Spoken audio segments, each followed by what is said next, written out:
यहाँ तक इस जो प्रकरण में था, द्रौपदी प्रकरण में, भगवान श्री कृष्ण को नहीं पता था कि भी हस्तिनापुर में क्या घटना घट रही है। तो उस समय भगवान श्री कृष्ण ने एक लाइन कही, एक शब्द कहा कि द्रौपदी मेरी बहन, अगर मैं उस समय द्वारका या द्वारका के आसपास भी होता तो मैं बिना बुलाए ही हस्तिनापुर के उस द्यूत क्रीड़ागृह में पहुंच जाता और ये अनर्थ नहीं होने देता। इसका अर्थ क्या हुआ कि भगवान श्री कृष्ण मतलब हस्तिनापुर तो क्या, द्वारका और उसके आसपास भी नहीं थे।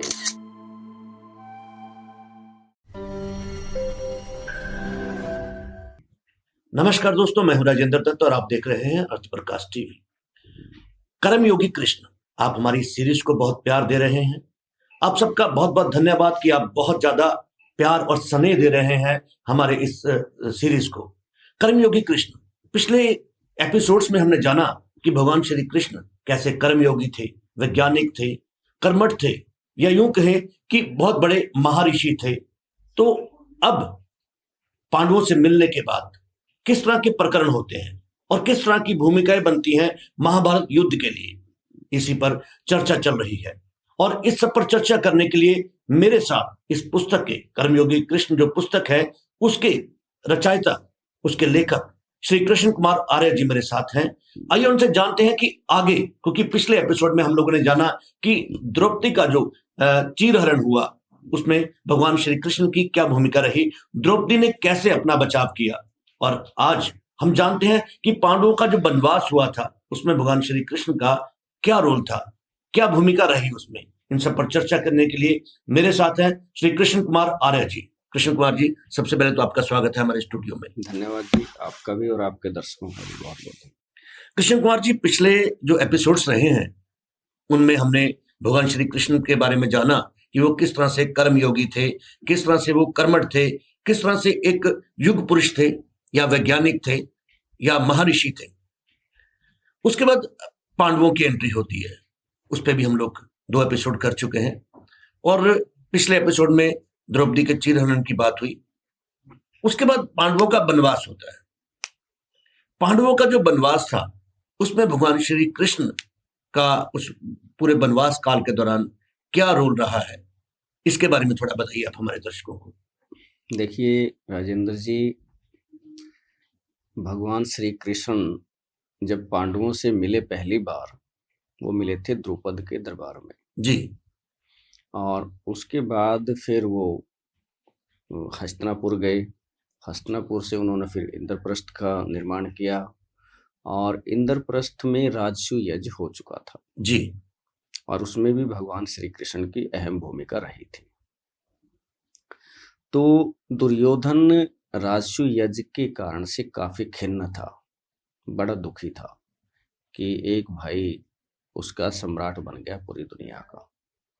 इसलिए उसने जिस प्रकार के षड्यंत्र रचे, उन षड्यंत्रों के कारण से वो द्यूत क्रीड़ा में उन्होंने पांडवों को हरा दिया। और लास्ट में क्या हुआ कि द्रौपदी के अपमान किया गया, उनका वस्त्र हरण करने का प्रयास किया गया। फिर भी द्रौपदी इतनी तेजस्वी थी, ओजस्वी थी कि उन्होंने अपनी रक्षा स्वयं करने में वो समर्थ थी। तो पांडव चले गए वनवास में। यहाँ तक इस जो प्रकरण में था, द्रौपदी प्रकरण में, भगवान श्री कृष्ण को नहीं पता था कि भी हस्तिनापुर में क्या घटना घट रही है। तो जिसमें वनवास में चले गए तो काम्यक वन में पांडव पहुंच गए थे। तब भगवान श्री कृष्ण को ये पता चला कि पांडवों के साथ ये अनहोनी हुई है। उसके बाद वो कुछ और राजाओं को साथ लेकर के, जो उनके परिचित लोग थे, पांडवों को भी जानते थे, वो काम्यक वन में चले गए जी। तो वहां पर जैसे ही पहुंचे तो द्रौपदी, क्योंकि भगवान श्री कृष्ण से घनिष्ठ स्नेह रखती थी, उनका सम्मान करती थी, तो उनको अपनी वो जो पुरानी यादें थी वहां की, हस्तिनापुर की, वो उन्होंने पूरी की पूरी सुना दी कि किस प्रकार से उनका अपमान किया गया, किस प्रकार से पांडवों ने सब कुछ हरा दिया और कैसे दुशासन ने और दुर्योधन ने उनके साथ व्यवहार किया। तो ये सब सुनकर के भगवान श्री कृष्ण काफी दुखी हुए, मतलब उनके मन को भी थोड़ी सी ठेस लगी कि ऐसा नहीं करना चाहिए था जी।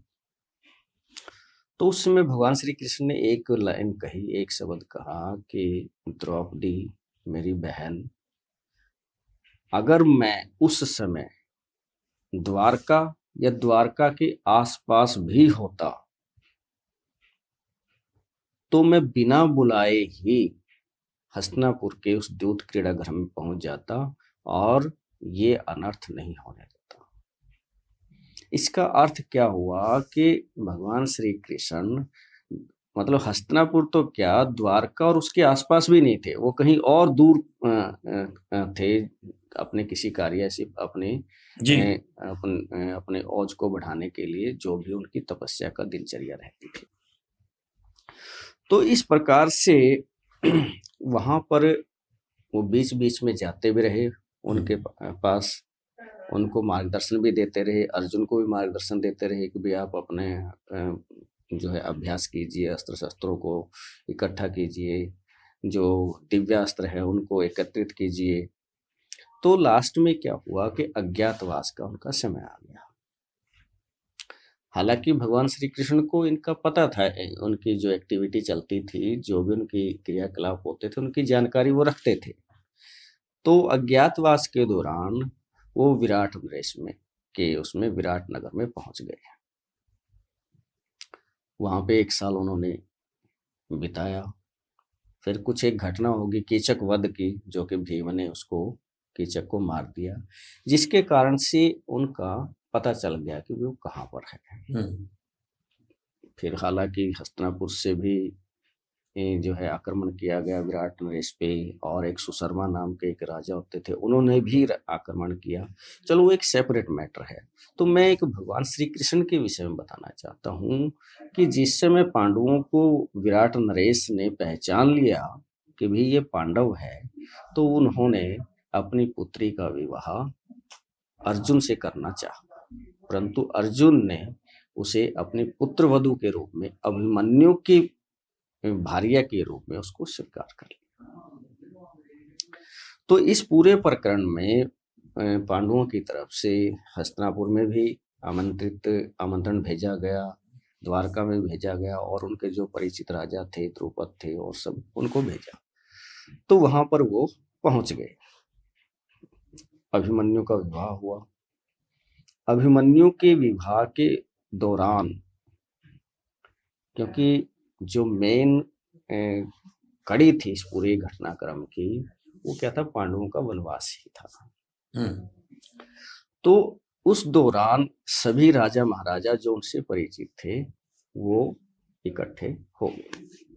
उन्होंने सुबह यज्ञ आदि किया और अपनी दिनचर्या की, और हर व्यक्ति ये चाहता था कि देखते हैं कि आज भगवान श्री कृष्ण क्या बोलते हैं। तो वहां पर उन्होंने क्या किया कि हस्तिनापुर से कोई नहीं पहुंचा था उसमें, पर एक जो सभा हुई महाराज द्रुपद की अध्यक्षता में, उसमें भगवान श्री कृष्ण ने कहा, पहले तो युधिष्ठिर ने कहा कि भाई हमने अपना वनवास काल पूरा कर लिया है, और हमारा ये निवेदन है कि हस्तिनापुर से ये हमारा प्रस्ताव भेजा जाए कि हमें वो चीज मिल जाए। तो फिर भगवान श्री कृष्ण ने कहा कि देखो, वैसे तो मुझे लगता है कि हस्तिनापुर में महाराज धृतराष्ट्र और दुर्योधन पांडवों को उनका भाग देने की मनसा नहीं रखते। फिर भी हम ये चाहते हैं कि पांडवों और कौरवों को बिना किसी नुकसान के ये समाधान निकल सके। जी।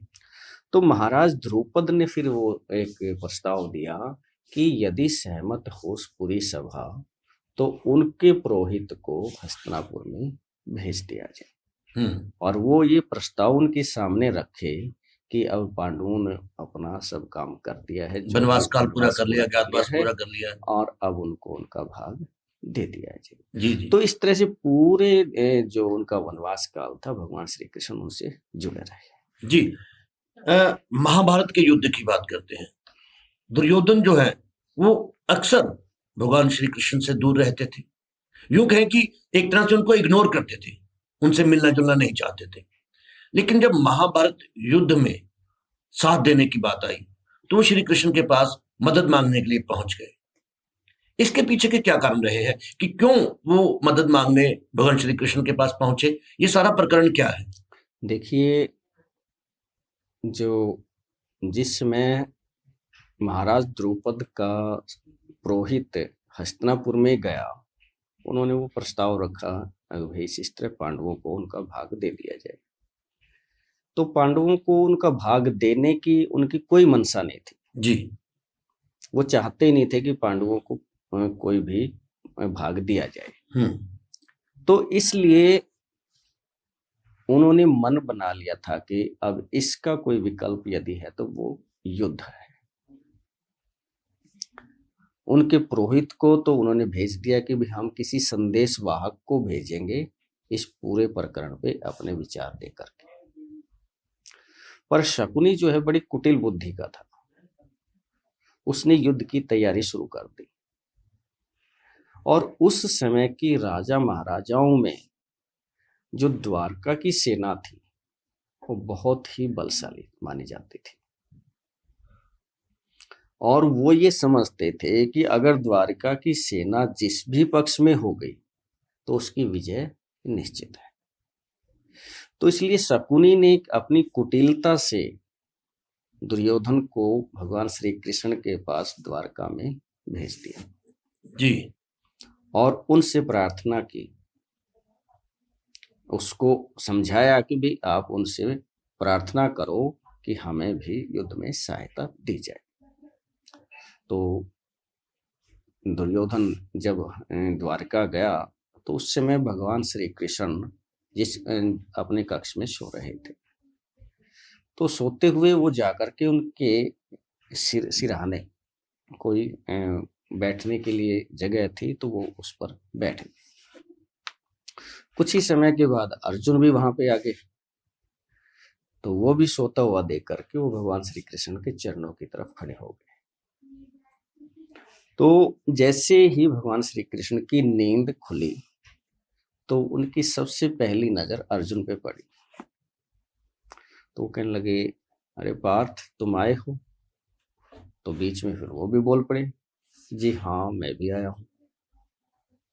अच्छा। तो वो कहने लगे, फिर बताओ, फिर आप ही बताओ क्या चाहते हो।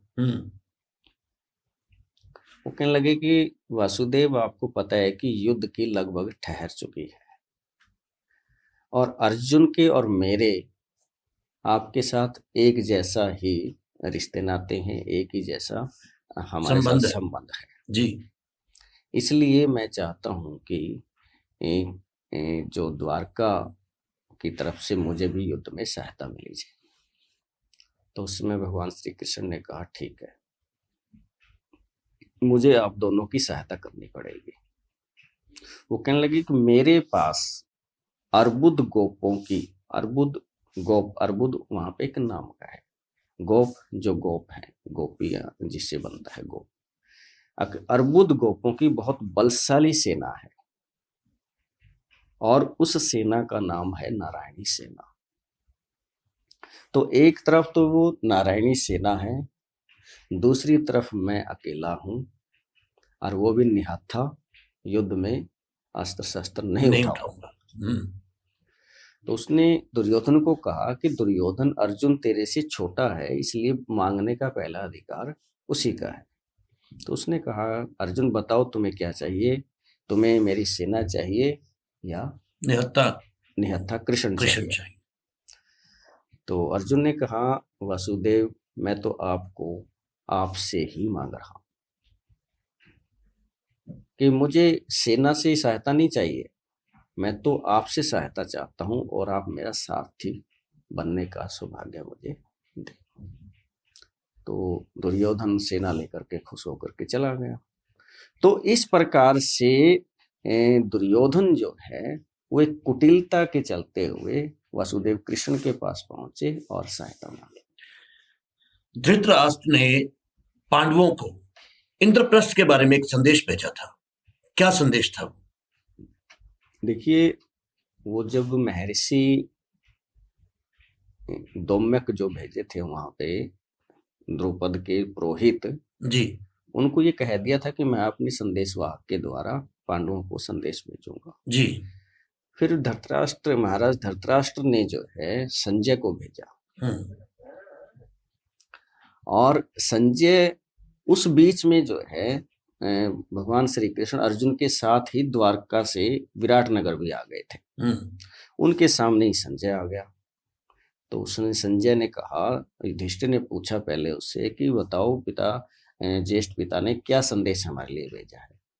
तो वो कहने लगे कि मैं कोई संदेश लेकर नहीं आया हूँ, मुझे तो ये कहा है कि आप जहां भी हो खुश रहो और आप जो है कभी भी अपने रिश्तेदारों के रिश्ते नातों को समाप्त करके खुश नहीं रह सकते।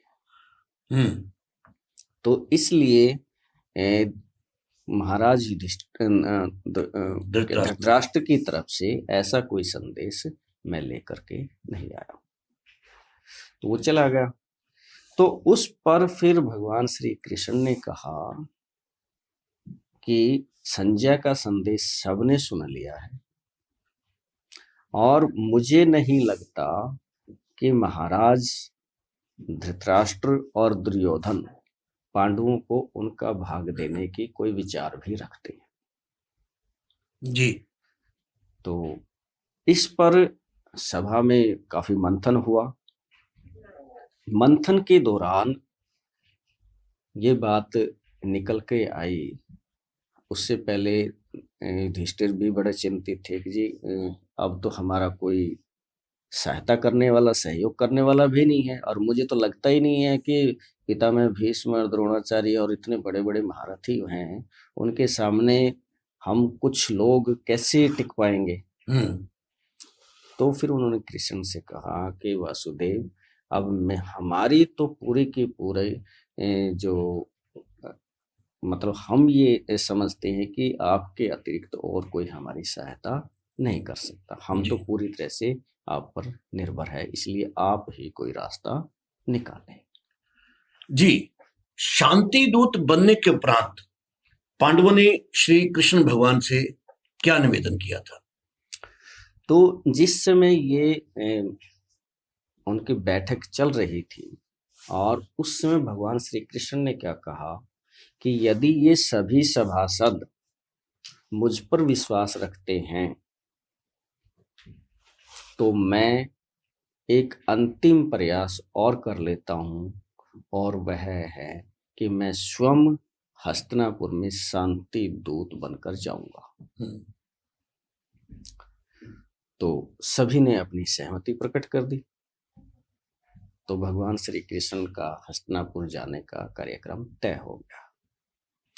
इस बीच में पांडव, क्योंकि वो उनके दिमाग में मंथन चलता रहता था अभी क्या होगा कैसे होगा, तो सबसे पहले भीम ने भगवान श्री कृष्ण से कहा कि वासुदेव, आप हस्तिनापुर जा तो रहे हो, पर वो जो दुर्योधन है ना, वो बड़ा सठ है, उसको अपने कुल की कुल वंश की कोई लज्जा नहीं है, कोई लाज नहीं है।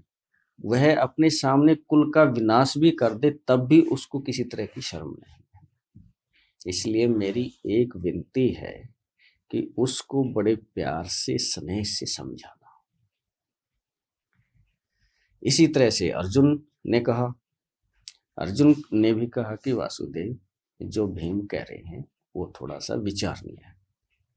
तो भगवान श्री कृष्ण ने कहा कि भीम और अर्जुन, पहले तो तुम हर रोज युद्ध के लिए तैयार रहते थे, पर क्या अब आपके मन में लोभ आ गया है या मोह आ गया है? वो कहने लगे कि कर्तव्य का पालन न करना भी अधर्म है, अगर युद्ध करना आपका कर्तव्य बनता है तो वो युद्ध भी आपको करना पड़ेगा, करना चाहिए। हालांकि मैं प्रयास करूंगा कि युद्ध न हो, पर अगर कोई विकल्प नहीं बचता तो आपको उससे पीछे नहीं हटना चाहिए। फिर द्रौपदी आई, वो कहने लगे, वासुदेव, आप यदि दुर्योधन इंद्रप्रस्थ दिए बिना कोई संधि करता है तो आप उस संधि को स्वीकार मत कर लेना, क्योंकि जो मेरा अपमान हुआ है उसका बदला यदि पांडव ना भी लेंगे तो मेरे पिता द्रुपद, मेरे भाई धृष्टद्युम्न, शिखंडी और मेरे 5 पुत्र मिल करके कौरवों से वो बदला ले लेंगे। तो इस प्रकार की जो घटनाक्रम बातचीत वहां पर चलती रही। जैसे ही उनका ये घोषणा हुई कि भगवान श्री कृष्ण हस्तिनापुर में शांति दूत बन करके जाएंगे। जी। सो दोस्तों, आपने आज जाना कि महाभारत का जो युद्ध है वो शुरू होने से पहले भगवान श्री कृष्ण की क्या भूमिका रही, किस तरह से वो शांति दूत बनकर कौरवों के पास जाते हैं और वो उनको इंद्रप्रस्थ देने के लिए कहते हैं। दोस्तों, अगर आप कर्मयोगी कृष्ण पुस्तक पढ़ना चाहते हैं तो वो पुस्तक Amazon पर उपलब्ध है। आप Amazon से वो पुस्तक मंगवाकर पढ़ सकते हैं। ये जो पुस्तक है इसमें भगवान श्री कृष्ण के जीवन के बारे में बहुत वृत्तांत से, बहुत डिटेल से और बहुत अच्छे तरीके से बताया गया है। और ये जो पुस्तक है ये बहुत से ग्रंथों से ली हुई जो कहानियां हैं, या यूं कहे कि बहुत तथ्य हैं, वो बहुत सारे ग्रंथों से एकत्रित किए गए हैं और उसके बाद इस पुस्तक का संकलन हुआ है। तो दोस्तों, आपको हमारा ये प्रोग्राम कैसा लगता है? अगर आप कुछ कहना चाहते हैं तो आप हमारे कमेंट बॉक्स में जाकर कमेंट जरूर करें। आप हमारे स्टूडियो आए, आपका बहुत बहुत धन्यवाद। बहुत बहुत धन्यवाद जी, आपका भी और आपके दर्शकों का भी।